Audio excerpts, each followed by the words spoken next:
When the track and air conditions present themselves, history is there for the taking. California's Mike Salinas and his crew, led by Rob Flynn, broke the long-awaited 300 mile an hour to the 8th mile at the NHRA Carolina Nationals in Charlotte.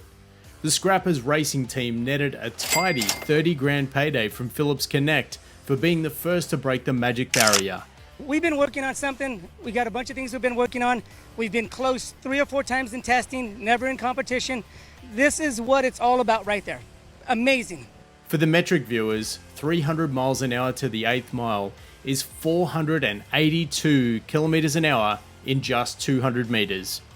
The Scrappers racing team have been creeping up on their combination all year, clocking in a 338 mile an hour pass at Brainerd, so it didn't come as a surprise to see Salinas break the mark first.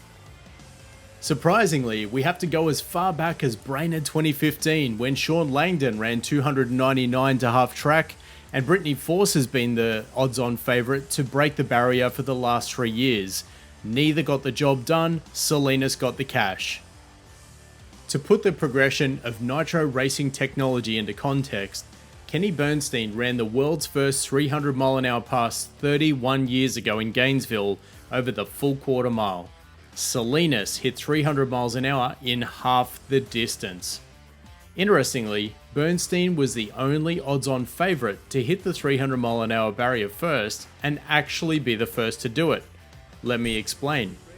In Australia, Pommy Steve Reed driving for Santo Raposada were the speed merchants of Top Fuel in the mid-90s, running as fast as 298 miles an hour, with everyone watching and expecting Reed to hit the barrier first.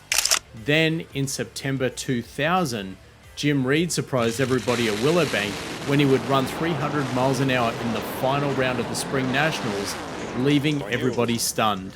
It took an extra 5 years for someone to break the 300 mile an hour barrier. Over in Funny Car, John Force was the undisputed favourite to run 300 miles an hour at Topeka in 1993. But along came Jim Epler, who surprised everybody and got there first. Ruined by Chuck Etchels, John Force had one more goal in mind, and that was to be the first to run over 300. But guess what? He wasn't the one to do it. God, I can't believe it. 300 miles. There's just one big speed barrier left in Nitro racing, 340 miles an hour. Will it happen in 2023? Salinas just might be the guy.